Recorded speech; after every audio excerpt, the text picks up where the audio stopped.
Good afternoon. This is Marcus Hanscom, your NEGAP president, and I want to thank you for joining us for yet another webinar. We're really excited to have Dr. Sara Goldrick-Rab with us from the University of Wisconsin-Madison to talk a little bit about affordability with graduate school.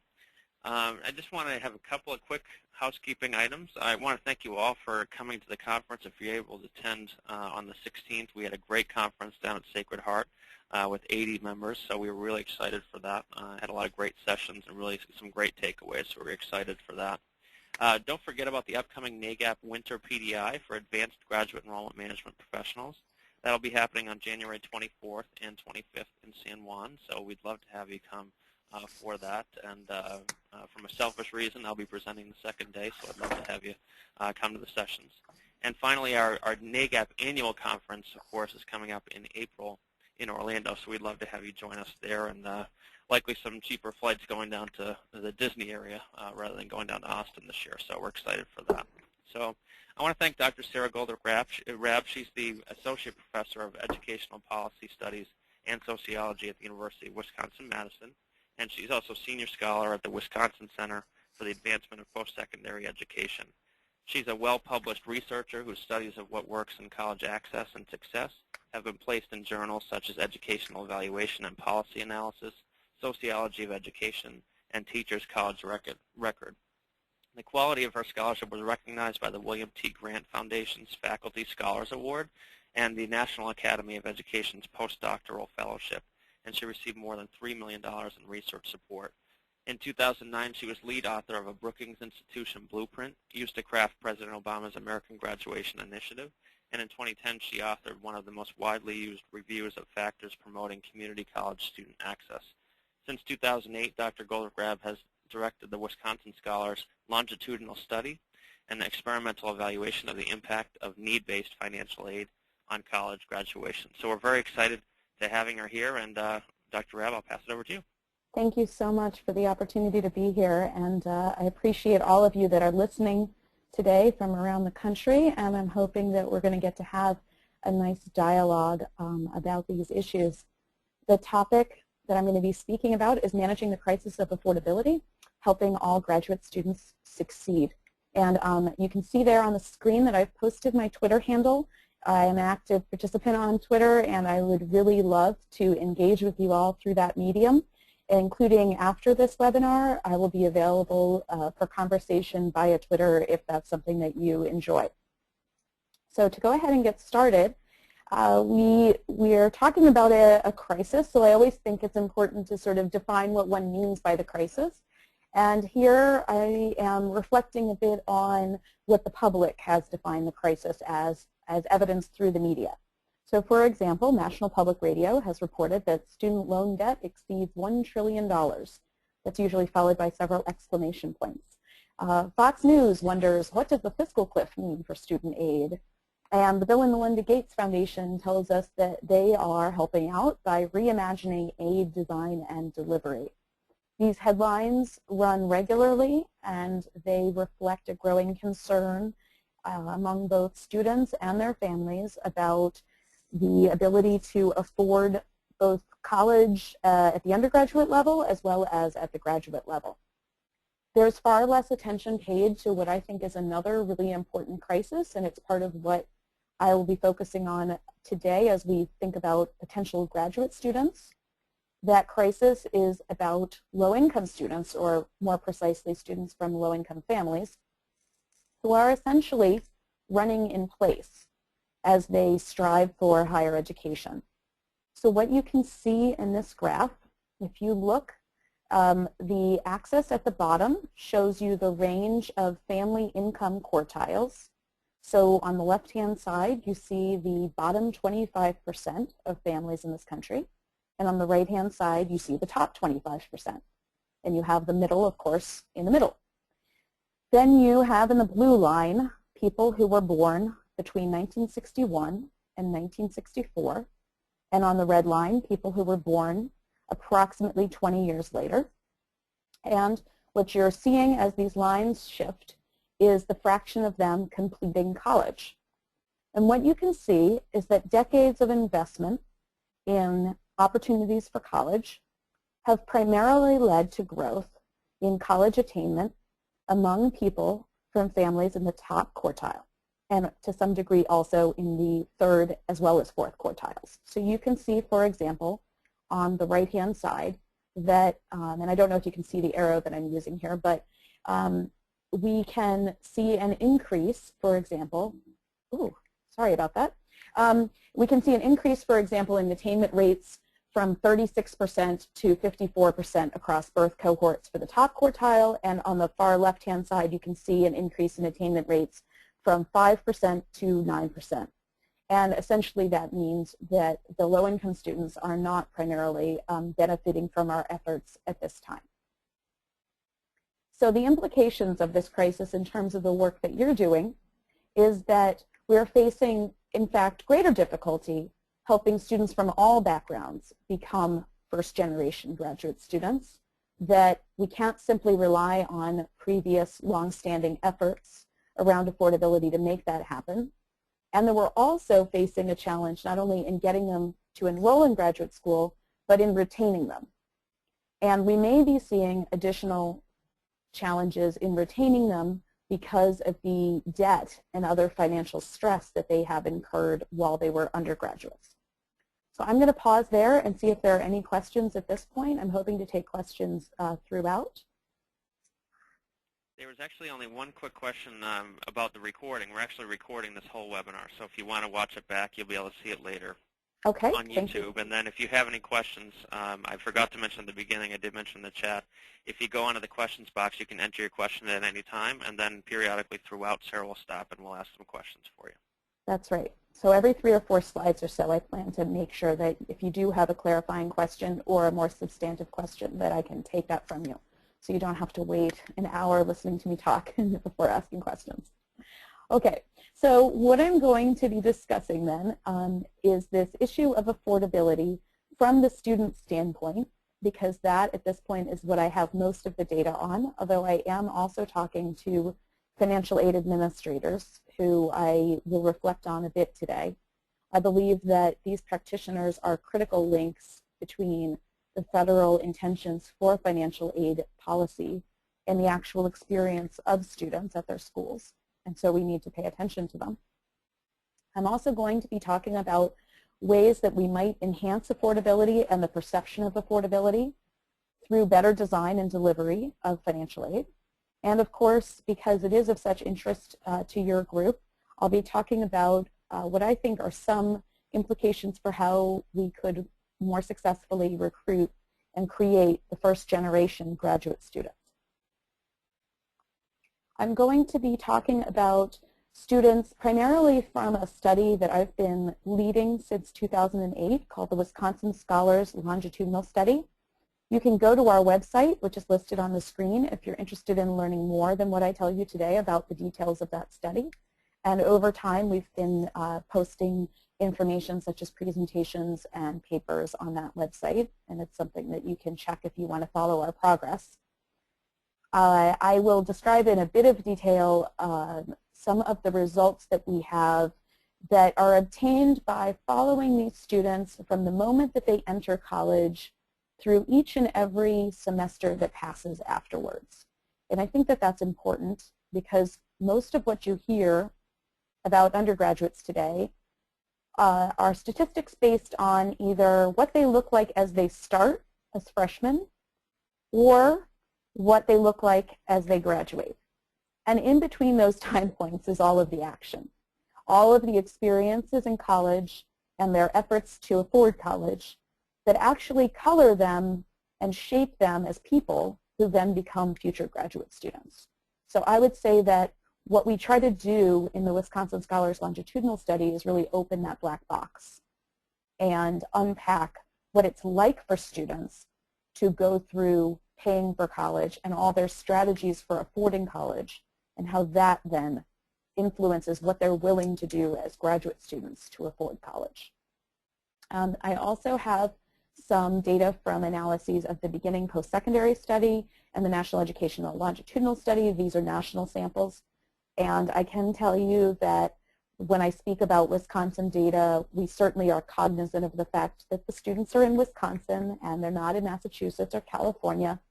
That might lead to some thinking that our conclusions probably don't hold for students in your area, but I would say that our results actually seem to track quite nicely with national data, and that in fact we have more diversity in the state of Wisconsin than many people would probably suspect. And we have a lot of diversity across the range of incomes and parental educations and families, and certainly have very comparable college attendance and completion rates to other states.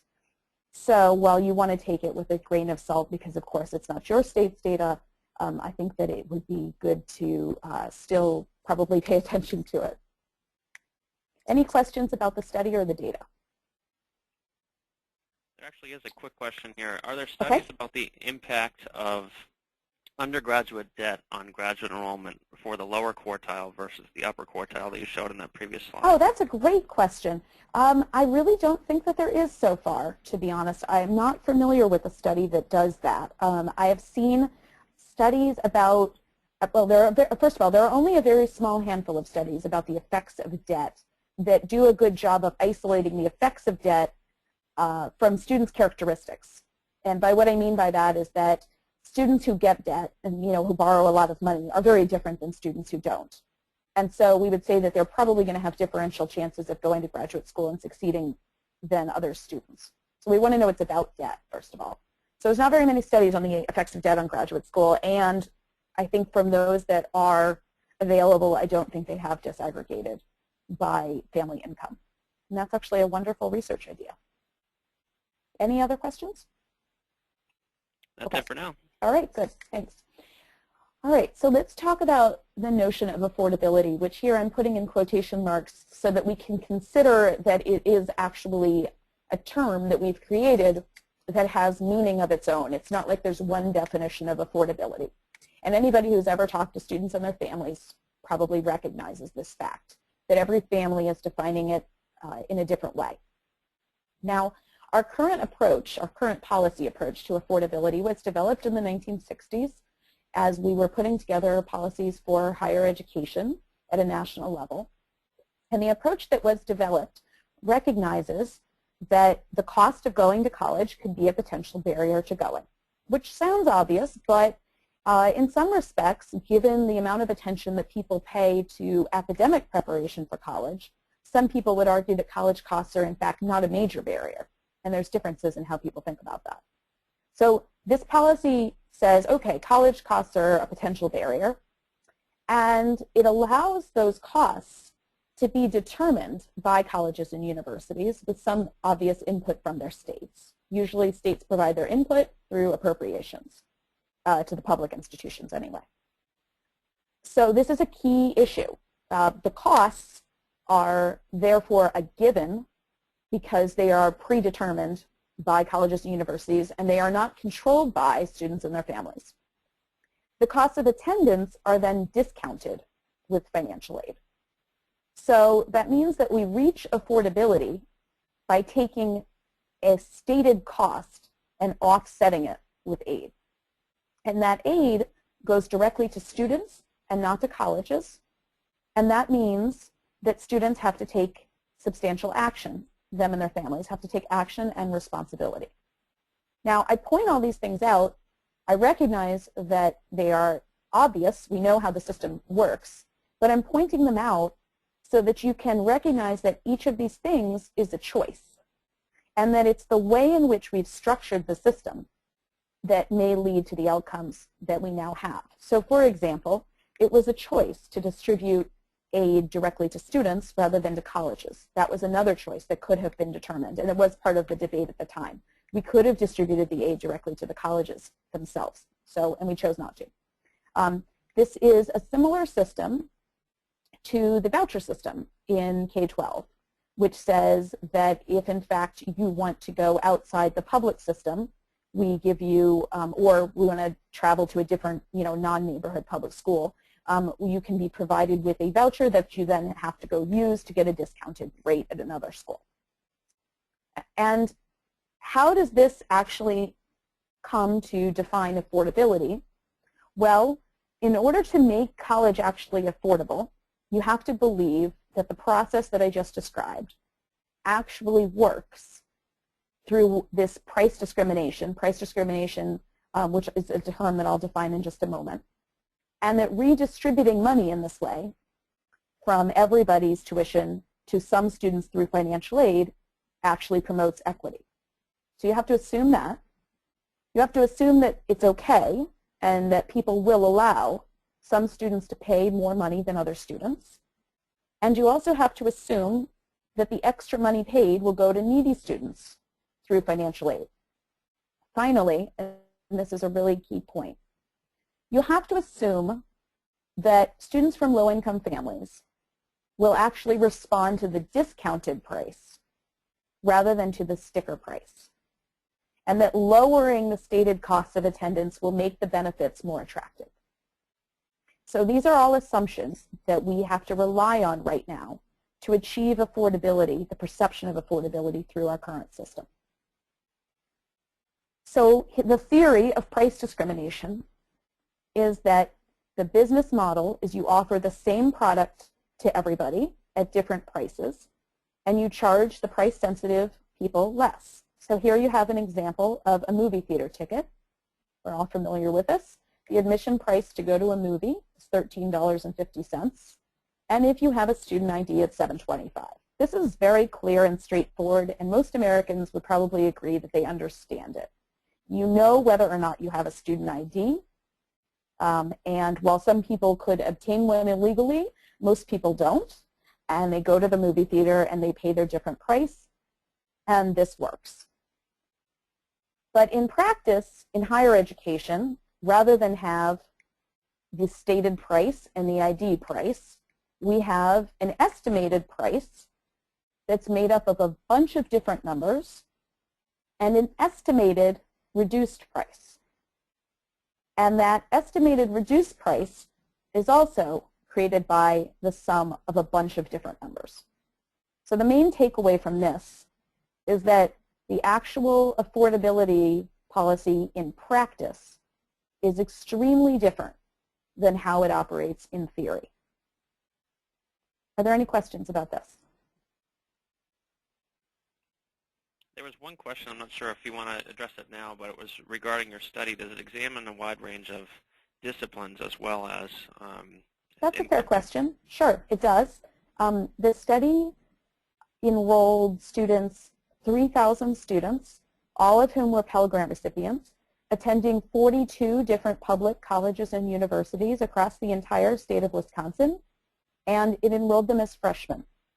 So we've been following since they were freshmen, and it didn't matter what major or discipline or program they were in. So it's the entire range. I hope that's helpful. Okay. So how does all of this work out? Well, the first thing that I want to share with you is that it's very common. We heard when we spoke to students in several ways. We surveyed them. We got very high response rates, upwards of 75 to 80% response rates on surveys. We also interviewed a random subsection of them, and we heard the following kinds of statements. I don't really understand the whole process of why I'm getting these things, but I'm happy to get them. They're always grateful. I mean, I don't even really understand what a Pell Grant is. All of the students in our study received a Pell Grant, but this was a fairly common comment. They might get it, but they don't know what it means. A lot of times I wonder where it comes from. Who provides it, the money? Where does it go? It's kind of confusing. But I'm just going along with it right now. And another student said, they don't really tell you where it's coming from or why you're getting it, so I don't know. So if you're wondering why this matters, I would like you to think about what happens if you receive $50 in cash on a Friday because you worked at a restaurant during the week and these are your tips, versus how you feel about $50 that you received on a Friday as a check in the mail from your grandmother who just wishes you well and wants you to have a fun weekend. We know from prior research that money actually means different things depending on where it comes from, and therefore has different values to students. And in this current affordability system, it's carrying different meanings to people depending on whether they know what they have and understand what it is. and there's widespread confusion about some of our most important programs. Another issue with regard to affordability and its complexity is this question of who it's meant for and what it's meant for. So the students tell us that they are unsure why they are being given financial aid, who it comes from, and what they're expected to do with it. These are arguably critical things that would help to change their behaviors and how they receive aid, but it's information that they feel they don't have. But mainly, they talk about wanting financial aid to make them feel better. They want to feel less stress and more secure, and thus more able to focus on their education. And yet they report that the current affordability system, the current financial aid system, doesn't actually accomplish this because it's not in sync with the realities of their lives and because it doesn't communicate with them effectively. So I'm going to talk in a moment about some of the realities of their lives and why the aid system might not fit. We talk about the cost of attendance pretty readily as practitioners. We say the cost of attendance like it's a phrase that everybody will understand. But it's a well-defined term, and it's a regulated term, and there's a way of reaching an actual mathematical calculation about a cost of attendance, at least for undergraduate education, and I believe for graduate education as well, and that's something you all could tell me more about. But when we talk about, in colloquial terms, what it means for the cost to someone to go to graduate school, it's often the case that we're making assumptions about what a student does with their money, and particularly assuming that when a person is in college, they're primarily able to utilize their resources for themselves and their education, with the known exception that when they have their own family, meaning their own children, that we understand that they're going to have money and costs involved with that. We find that, in fact, in college, students were told that by the federal government that there was an expected family contribution to them. This is part of the aid system, meaning that money was supposed to come from their parents to the students. So that's the left arrow that you see on the screen. Parents give to students. But we have discovered that for many students from low-income families, intergenerational transfers go the other direction, which means that students are also expected to support their parents. Now, I am taken by the fact that in the world of education, this is often treated like an aberration or a misuse of the money, when in fact in other areas of American social and economic policy, we count on people sharing their money. So we often, and America does this frequently also through development economics, when it gives money to poor people in other countries, we expect people to share the money with the people who most need it so that they can maximize their own experiences and life chances as well as those of others. But when students give money to their parents, that is part of the cost of them being enrolled in school. And yet it is not something that is currently seen as legitimate use of resources. What this slide shows you is based on the data from our study, the likelihood or the frequency of giving parents and grandparents assistance while a student is in college. And of course, money is not the only way to help your family. You can help your family by emotionally supporting them. For example, by taking on mom's stress during a divorce and trying to help her through it. Or by donating your time, for example, to care for a sibling. Or, of course, you can help with money. And what you see here are the frequencies of helping broken out by according to the race ethnicity of the student themselves. And the main key difference that we observe here is that students who are not non-Hispanic white are much more likely to be helping their families while they're in college. And I have grown to hypothesize that this form of helping them, their families during college, has long-lasting implications for their longer-term decision-making. because it means that during college they're having to forego a lot of additional things that other students might be able to spend money on. So they can't afford to go study abroad because they need to go use part of their resources to support their mom. And they can't afford to take sort of extracurricular opportunities or summer internships, et cetera, that other students might be able to take advantage of because mom needs them to come back during that time to help take care of a sibling. We see this frequency just to be much more common among the kinds of students that are becoming predominant in American higher education and are very likely to become the future graduate students of America if they are, in fact, successful at pursuing their graduate school dreams. Any questions about this? There's one question. Does this research account for students who have children or they have to care for siblings? Like if That's a wonderful question. Yep, it's an excellent question. So the students in this study were all 18 years old when they started college. And so very, very few of them had children as they began. But for this particular analysis, what we did was take out the students who had children because we agree with, I think, what you're suggesting, which is it's a very different situation to help your family when it's in fact your own children. Yes, some of them are, especially with regard to the time issue, they're helping siblings. And you would be correct if you are also thinking that students from racial ethnic minority families tend to have more siblings. So that is part of the issue. And it is part of the explanation for why they are giving more money back home. But I don't think that that sort of, that doesn't reduce the meaningfulness of this. It actually, it enhances, it helps us to understand why it would be happening. So for example, I know that I spoke with one young man who was providing money to his mom during college while he was in college because she was also trying to help his younger brother prepare for college. And so he was paying some of the costs of his younger brother's college preparation process. And that for him is a way of paying it forward. So this is actually from an interview that we did with him. He's describing why it is that he does support his family while he's in college. He says that's how we're supposed to be raised.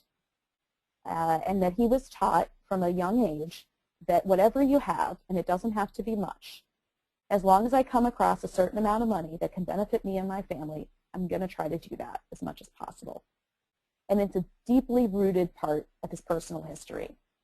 Now, I think the last quote is particularly important because this giving, while it might seem like an aberration or like something that you wouldn't want students to do, for this child, it pushes him to be motivated to work his way through college so he can continue to help out his family. And that's an enormous positive motivational force in the lives of many first-generation students. And therefore, it's not nearly as easy to say that this is a dynamic that we want to disrupt. But I'm raising it with you all because you need to understand that when they think about affordability, this is part of their calculation. And there's no way that it stops being part of their calculation if and when they get a chance at graduate school. Are there any other questions about this? Okay. All right, another issue. Well, actually, this is a summary of the issue I just described, which is to say that these students from low-income backgrounds really are thinking big picture. They are thinking about school, and they are thinking about home. And sometimes the weight tips towards home. But doesn't necessarily mean at all that they've given up on school. And it doesn't necessarily mean that their chances for life success mean that they should give up on school. It just means they are thinking about the entire picture as they try to think about affordability. Okay, so I'm going to move now to issues of design and delivery of aid. Let's talk about loans. It's part of the crisis, and it's exceedingly common now for students to take loans. So this is national data. I know that the percent of graduate students who are taking loans has gone up substantially. Even you can see just from 1995 to 2007, went up from 26% to 43%. I'm sure you're all very well acquainted with that, and you know that the average loan amount among those who take loans is also rising. Now, they may be common, but they're certainly unpopular. People certainly do seem resentful of them. And I want to unpack that a little bit for you. So one of the issues is that many students and their families seem sort of unwilling or unable to think about student loans differently than other forms of loan. And so they do talk about car debt and payday loans in the same breath as their student loans. And this quote on the screen is an example of a young woman who was saying that her reference point for thinking about loans was her mother and her mom's experience with loans. This was incredibly common. If you asked a student about why they had a loan, we passed no judgment on that in talking to them. We simply said, I can see in your aid package that you have a loan. Talk to me about that. And they would either say, well, I have it and I wish I didn't, or man, I hate that thing, or something like this. And then they would start saying, and my mom doesn't want me to have it, or my mom made me get it. It was sort of one or the other. Moms are a big, big role here. So here we can see that a student watched the loan essentially use up her mom. She couldn't pay it back. And once the child went through this experience, she swore, I will never get loans out ever again. I will do whatever it takes to never, and that should be never, not ever, to never have to deal with that ever again. It's pretty unlikely that she's going to take a loan for graduate school, and I don't know that she will explain that to somebody trying to talk with her. She won't explain in this way about her resistance. So asking her to walk through, say, a worksheet about student loans is probably not going to turn this person into a loan taker because it's not going to talk to her about her feelings about her mother. Another key issue with regard to the loans is that while they may bring short-term financial resources, and I think that they do, and our evidence indicates that those resources are helpful in the short run, they also bring stress. And there's a nice substantial body of research that shows, of course, that stress is bad for learning. And so students are stressed. The more worried and stressed they get, the less of their loans they'll accept, and therefore the more hours they work. And this student on the screen says, of course, that they know that there's a consequence to the loan and that it's just another thing, another burden in their lives. Another thing is that while most of this country utilizes loans, there's a growing segment of the country that is not accepting them at all, and that we have come to believe is part of the reason for that is because they don't accept the view of time in the same way as the dominant culture does. So we often say about loans, you take it now and you pay it off later. That requires an acceptance that it's okay to live for the later. There are cultures, and Native American cultures are one example of this, but many Latino cultures as well, that do not think it is okay to postpone things to later in that way. Partly because in their communities people don't live as long, but partly because they sort of operate with an ethos of, we do things in today that matter for today, and it's what economists would call a different time horizon. It's very difficult to get people to take on financial instruments that conflict with their cultural understandings. And so if we shift towards an all-loan strategy, which is talked about, for example, with relationship to income-based repayment, right? And that might be the possibility there. Everything is income-based repayment.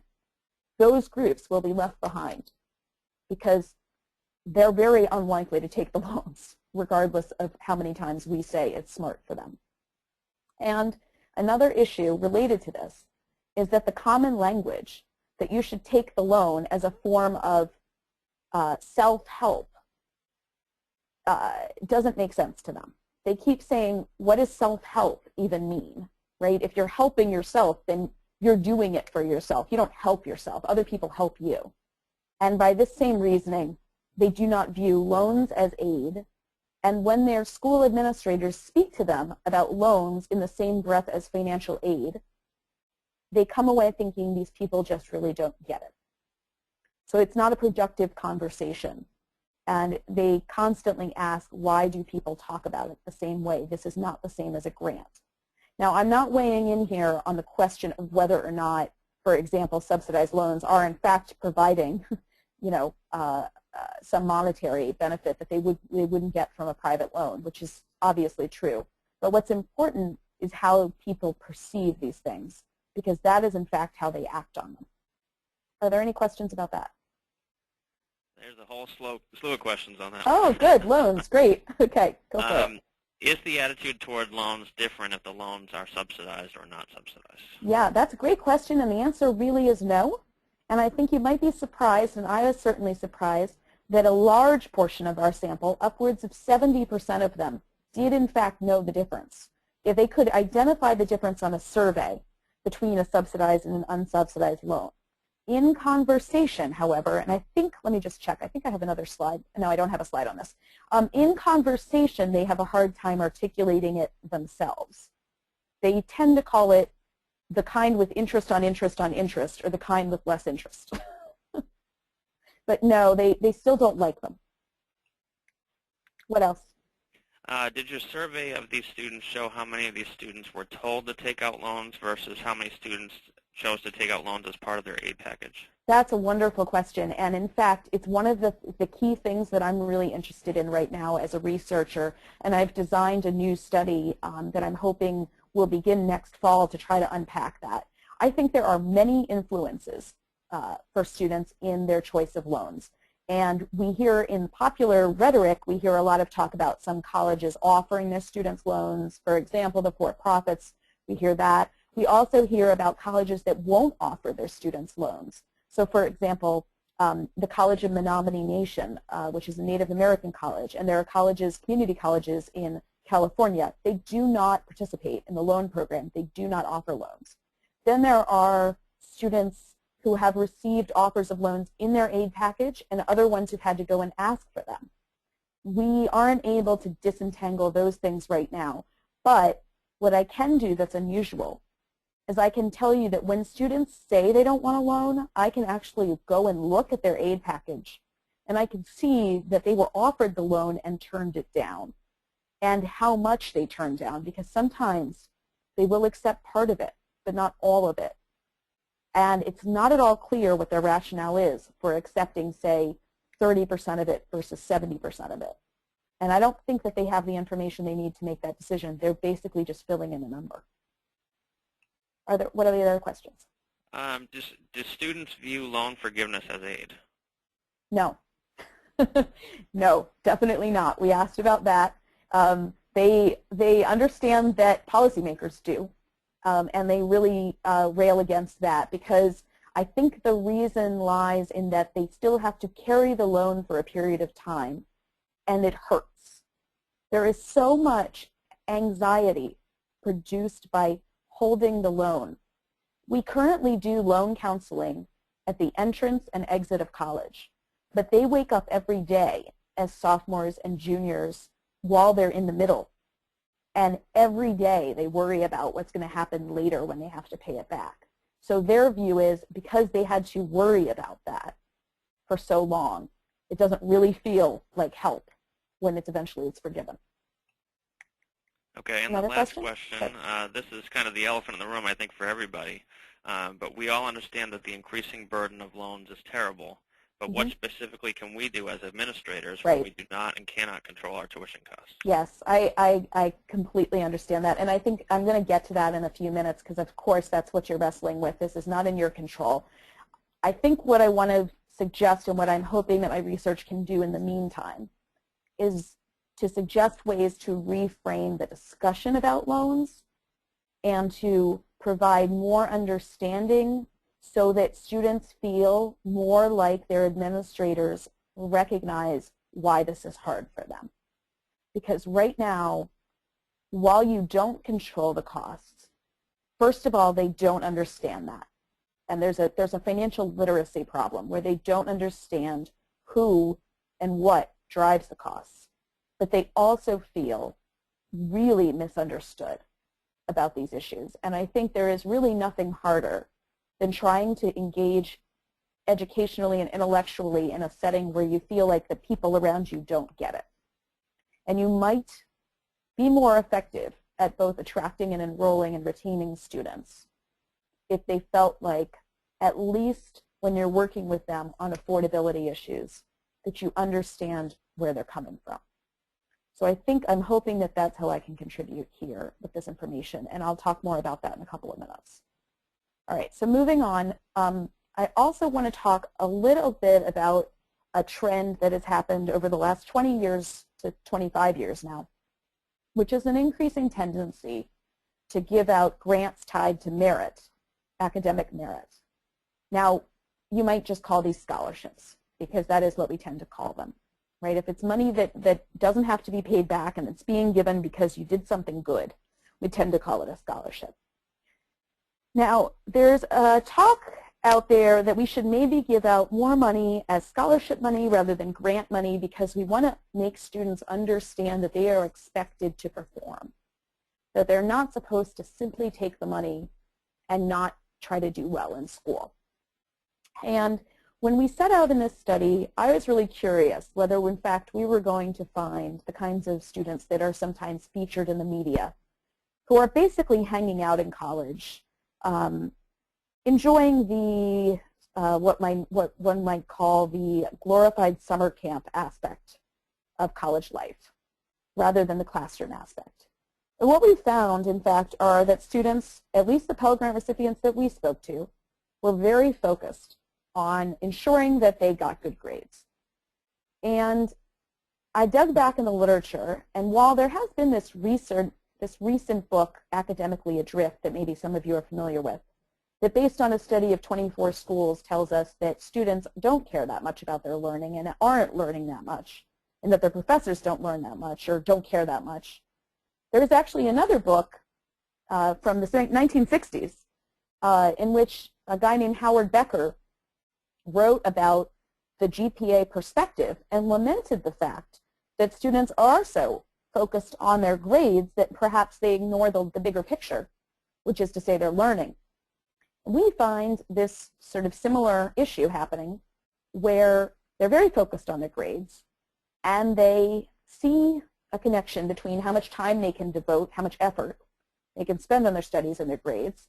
And they think that grades are important for later success in life, and they specifically do talk about graduate school there. And they are willing to make sacrifices of various kinds today while they're in school for a better future. So they are willing to let things go, for example, in order to get better grades so they can go on to graduate school. But their focus on their GPA leads them to some behaviors which might not be the things that one would want to see if you were trying to encourage them to prepare for graduate school. So if you want to get a good grade overall, then one thing you want to do is you want to take fewer courses. It's much more manageable. And many students from low-income families are coming from high school backgrounds where they did not do as well in high school, not necessarily because of their own issues, but frankly, the schools that they go to in these neighborhoods are not able to provide them with nearly as many advantages. And they struggle in college to meet with some of the expectations, mainly because they did not come from a college-going culture in high school where those expectations were set.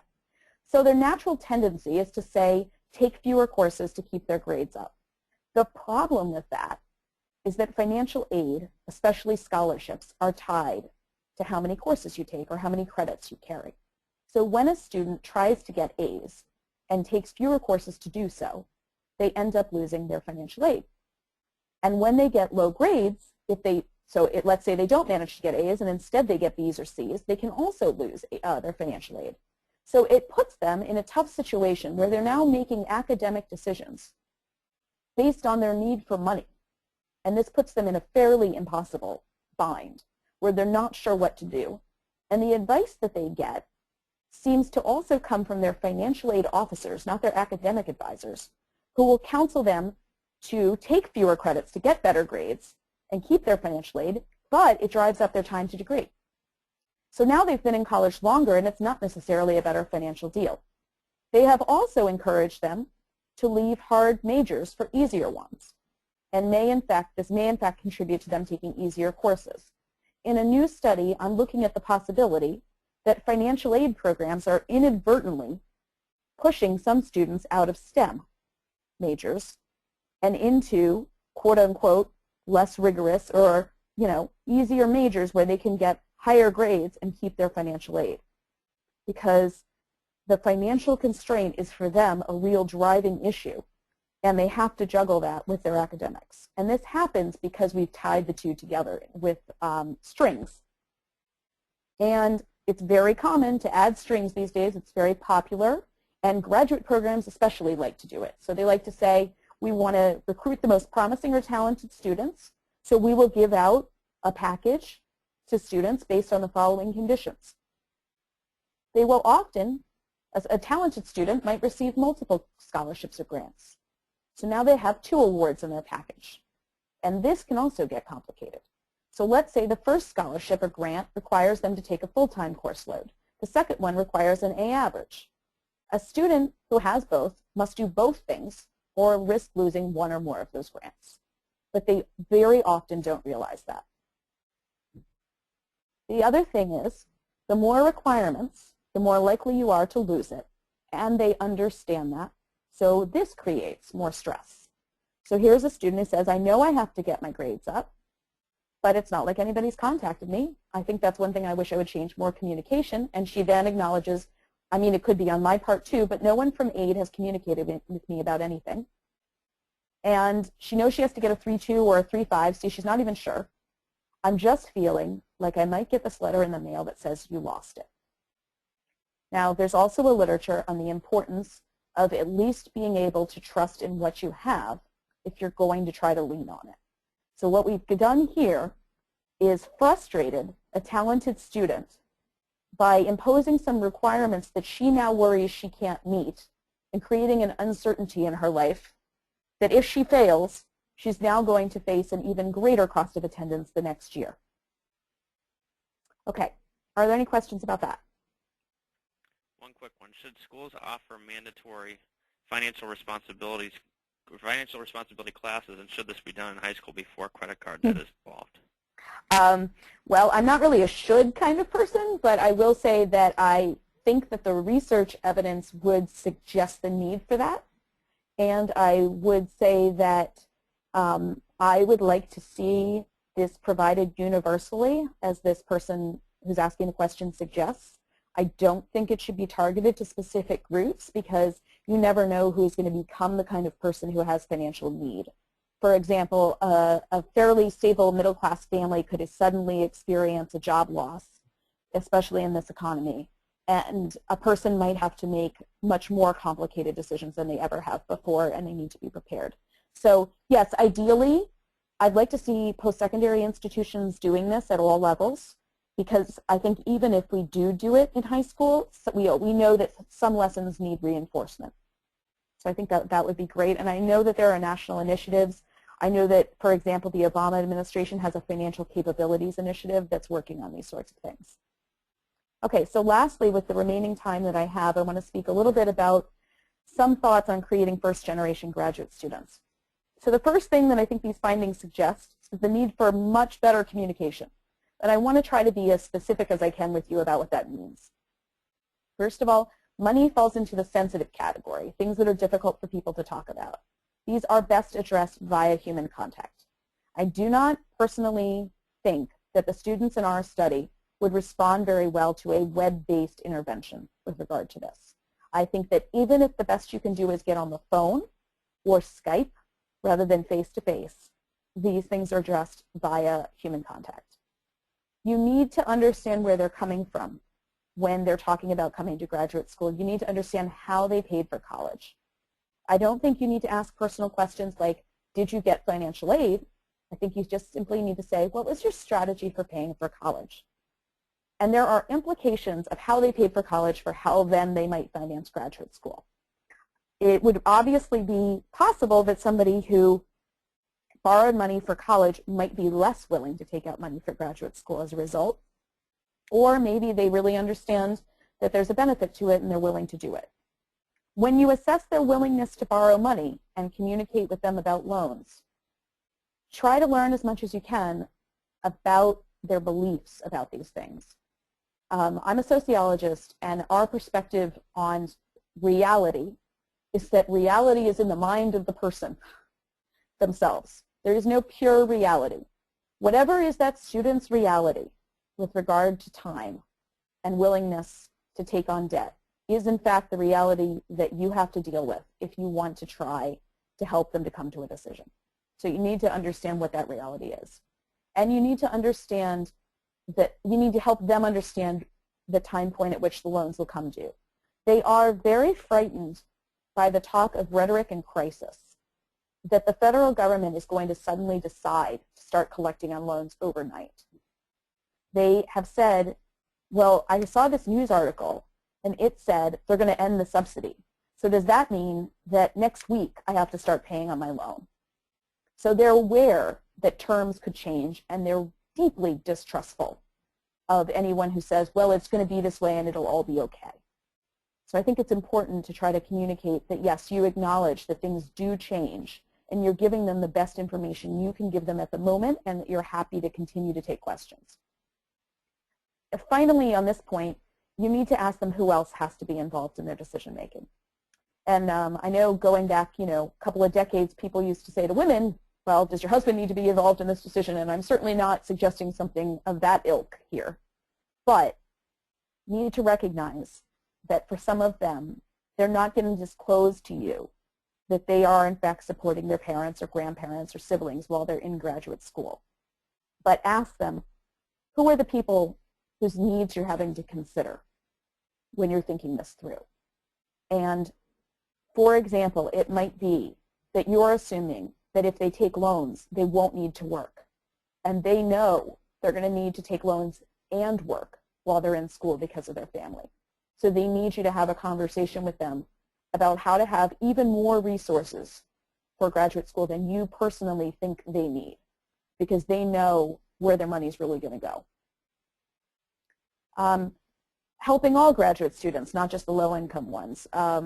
Clarifying over and over again the requirements for anything you give them, and checking for competing requirements. I don't know that this is going on currently. I know that people think about how much money they've given to a student or allocated to a student and what resources they have. But to make sure that there's no potential that these requirements could conflict, and if there are, making that clear to the student. Doing everything you can to ensure that the student understands the year-to-year potential changes in their package. So for example, I know in graduate school here at Wisconsin will sometimes offer 5-year financing. That's not very common, but sometimes 5 years. But that involves very different forms of financing in each of those 5 years. And I know that students are often taken aback by that. You need to explain to them the need for, and this goes in the rubric of financial literacy, the need for short-term plans, long-term plans, and emergency plans. Is there a fund in their graduate department for students with emergencies? Who are they supposed to go and see? Every student should know that information, not just the ones who are likely to have emergencies.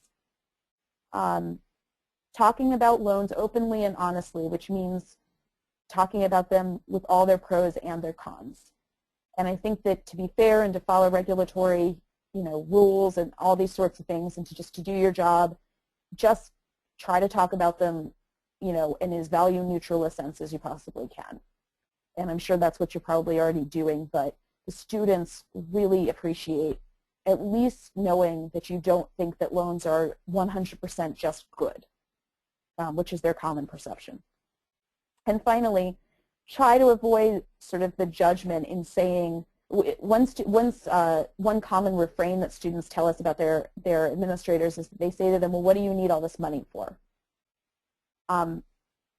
Absent having the kind of in-depth conversation with them that we've had, it's pretty likely that you don't know the whole picture. It would be best if you did, if you were willing to then help them work through their stress. But absent that, if you can reserve judgment, then at least they won't be carrying around that additional animosity. So that is the end of my slides. And are there any questions? We don't have any questions at the moment, but we can wait a couple of minutes. If there are any further questions, please feel free to ask them in the questions box now. We would appreciate that. Okay. We'll think on just a couple minutes. I'm also happy to have feedback if it's not a question and it's a comment. We also will make the slides available and the webinar video available. We'll send them to everybody who has signed up for the event. And we've been live tweeting the whole session on Twitter. So if you go to our Twitter feed, it's at NEGAP.org if you're not on Twitter yet with us, and you can find it there. So it appears there aren't any further questions right now. So it sounds like with your research, there might be some opportunities to bring you back in the future if you're open to it to talk about some more of your research. So we have a few thank yous here. So thank you so much for joining us. We really appreciate it. This was a great session, and we look forward to having you join us in the future. Great. Thank you very much. Thanks so much. Have a great day, guys. Thanks so much for coming to the webinar, and we'll be having another one in January. So have a great holiday. Take care.